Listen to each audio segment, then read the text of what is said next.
What's smoking all my dragons, divine righteous almighty greats, overachieving, never slacking.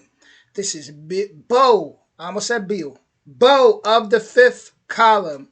Let's talk about what it's like to be a black person in the US. And I'm gonna hop right into this original link in the description. If you're new to the channel, binge watch my Beau of the fifth column playlist. And we're gonna get right into this. Well, howdy there, Internet people. It's Beau again. Um, so that Nike video, that went a little bit wider than I expected. A lot of people saw it that I didn't count on. That was supposed to be a joke for you guys that normally watch this. I didn't count on the extra couple 100,000 people seeing it, but I'm glad they did because, they don't know the way I talk. They don't know that I tend to switch what I'm talking about in the middle of a video, so a lot of them saw the first few seconds, took off to the comment section, and started insulting me. And it's all okay. It was all worth it. Because one guy in his insults got me thinking. And I had time to think about it because I was coming back from town. That's like a 40-minute drive.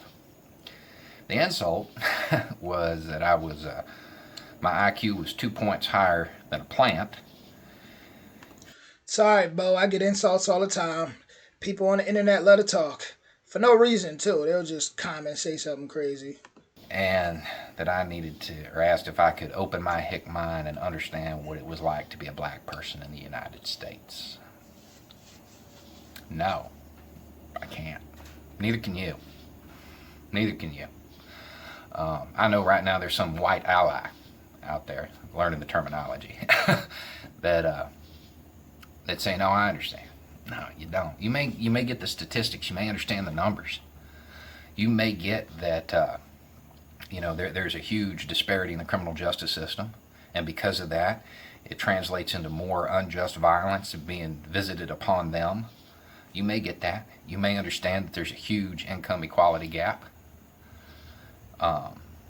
You may, and you may get that translates into a lower standard of living, lower health care. You may understand all of that.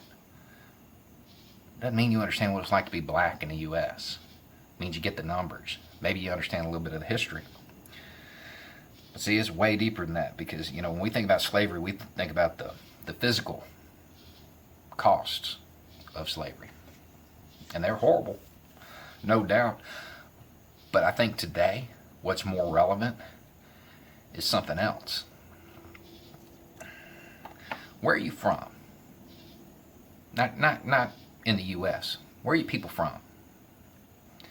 Odds are, if you're white, Ireland, Scotland, England, Germany, Italy, Greece, France. Where are you from?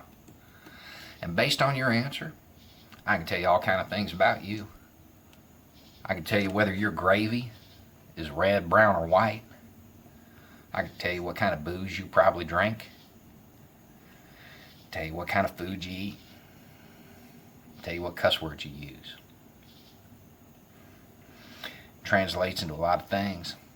The values you instill in your kids, the jokes you tell, the biases you have. My kid's 4 years old. One of them.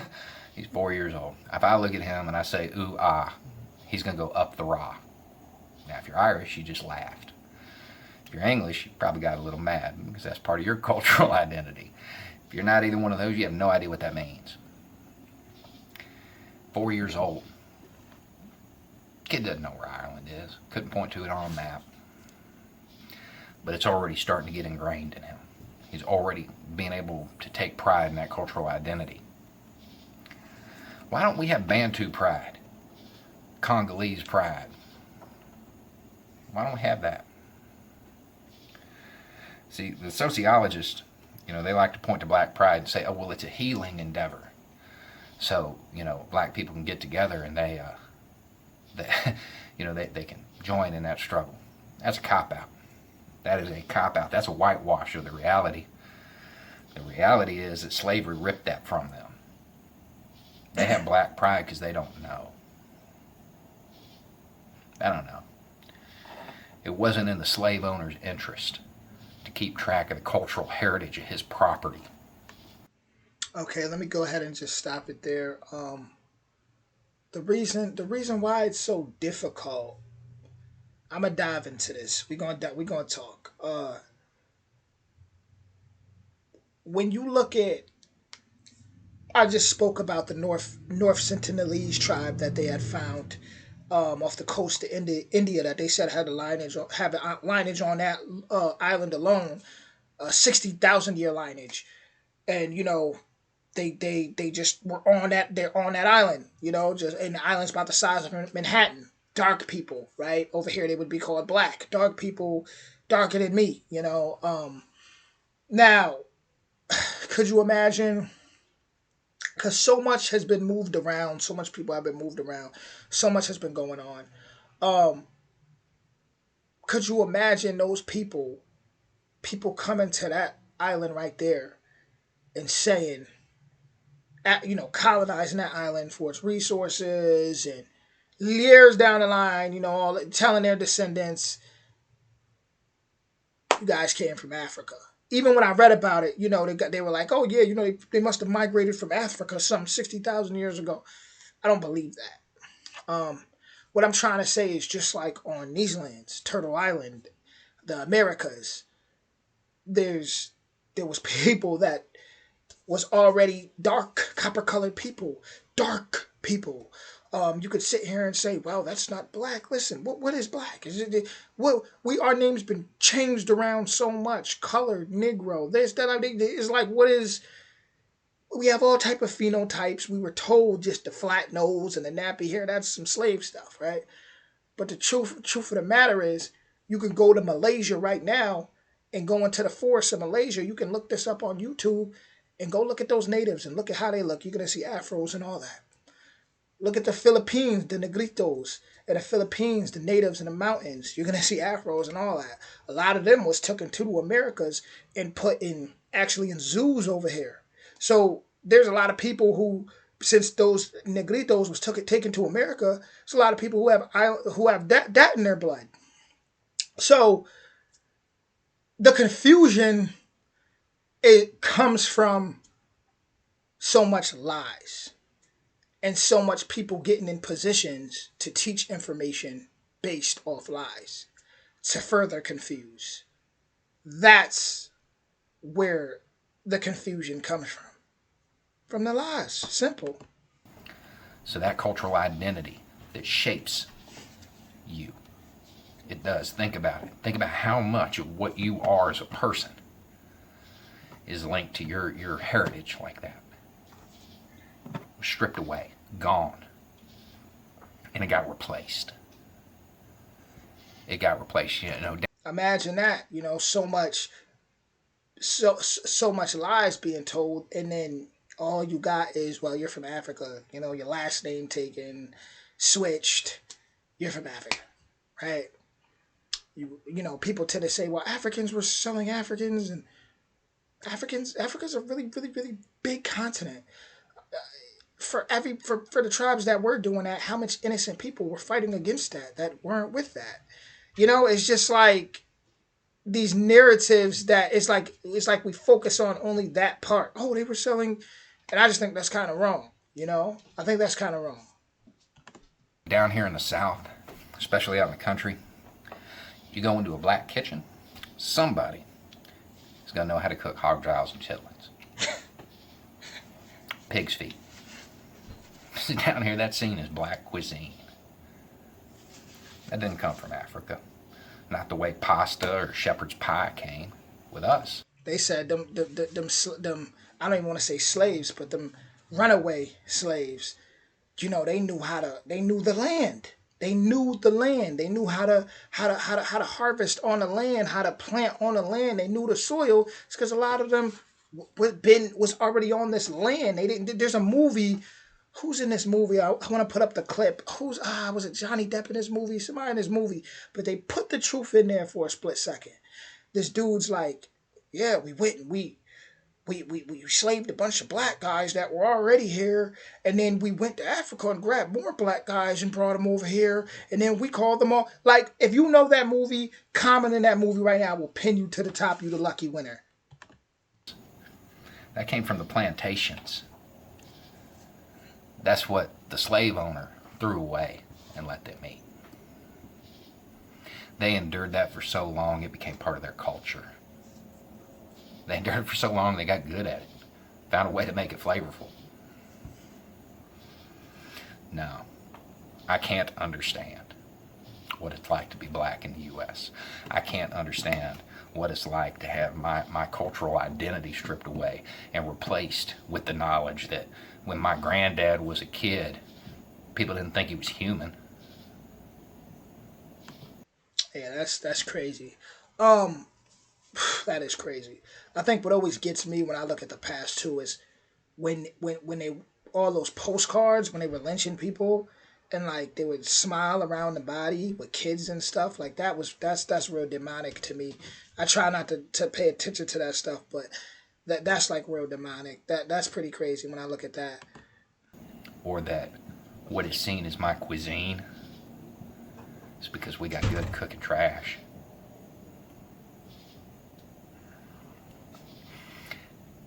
That's going to affect a people, a collective people, on a very deep level. Yeah. You know, when you say get over it, we're a long way away from that. We're a long way from getting over slavery. Yeah. And but here's the thing, it's like because I know like the first allegedly from what I looked up, I know like the first. This is why it's so confusing too, because they don't want to. You're never gonna hear. It's so much lies on top of lies. You're not gonna hear about the so-called the black nobility that was in Europe that came across too, that that helped to colonize those that were already here and bring other. You're not. It was such. It's so much. The rabbit hole is so deep. You get what I'm saying?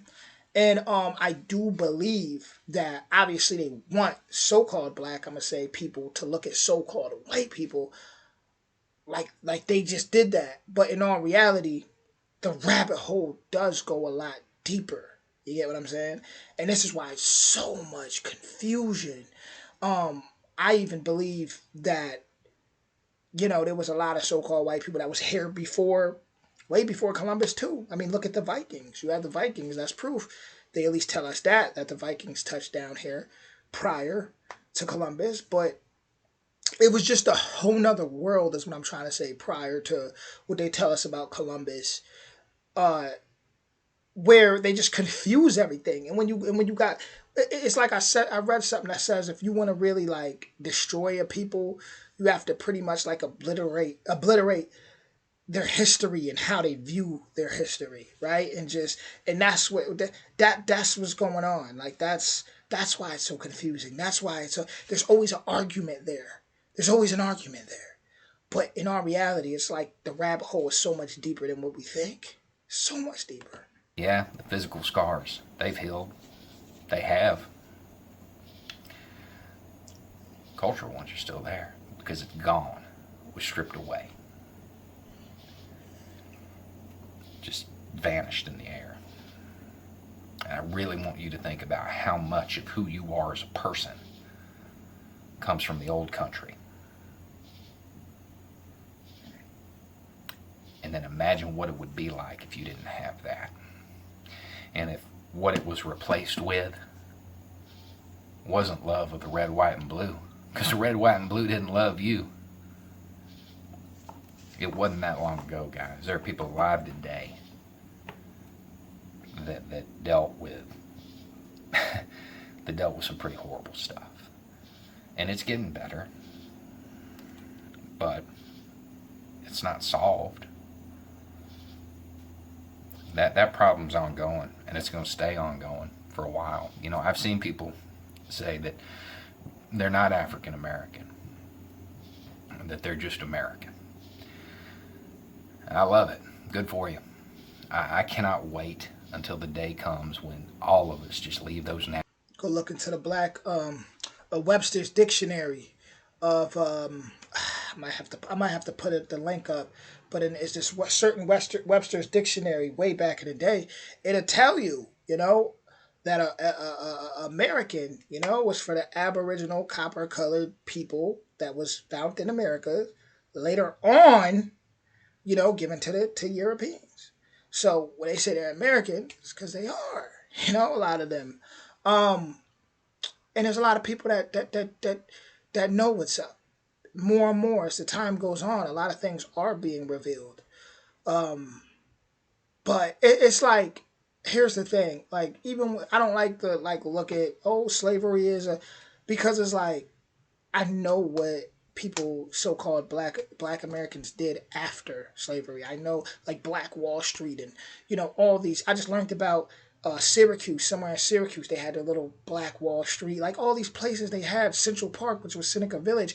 Like they were doing amazing, and these places got destroyed or attacked, destroyed, burnt down, drowned out into lakes, to the point where people, places like Lake Lanier, to the point where it's like to this day there's so much bodies, people getting drowned in there because the spirits are still angry. It's like, whether you want to believe in that or not, but it's like you'll have to go back and talk about slavery, because there was great things, so much great things done after that, that wicked people came in and destroyed, and that's the truth. National identities behind, and we're just people.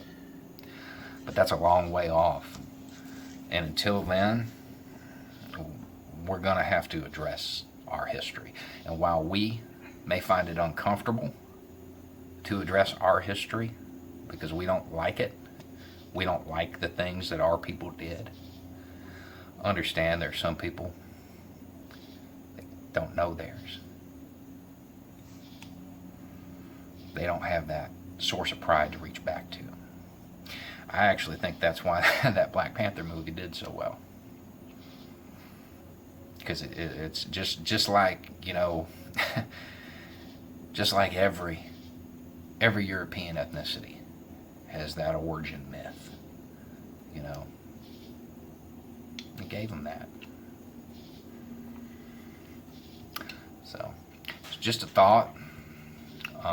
It's something to think about when you have convinced yourself as a white person that you truly understand what it's like. Take a step back. It goes a lot further than to have a talk with your kids about how to deal with cops. Your entire cultural identity was ripped away. Anyway, y'all have a nice night. Thanks for the insult, because it gave me something to think about.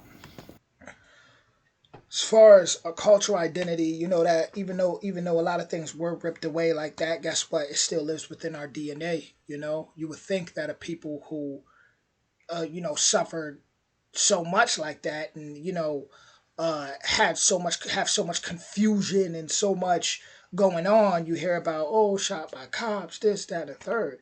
Um, Still to this day, the influence is so strong. Musically. I mean, look what happened in the what was it, the 70s? You got kids in the Bronx DJing, rhyming, b-boying, doing graffiti, beatboxing, goes viral to the point where today that's like the biggest genre in America. The influence is insane from some kids in the Bronx, right? Even though all that may have been ripped away, it's still in the DNA. So, what happened even with that, right? Then it gets taken and twisted and capitalized off and turned into something else and as a used as something detrimental, because that started off as something powerful, as something talking about the struggle as far as rising up the people. I could go on and on, but then I'd like to definitely talk about the Irish indentured servants that came over. That's why I don't really like to get into the slavery stuff, because so many people have suffered.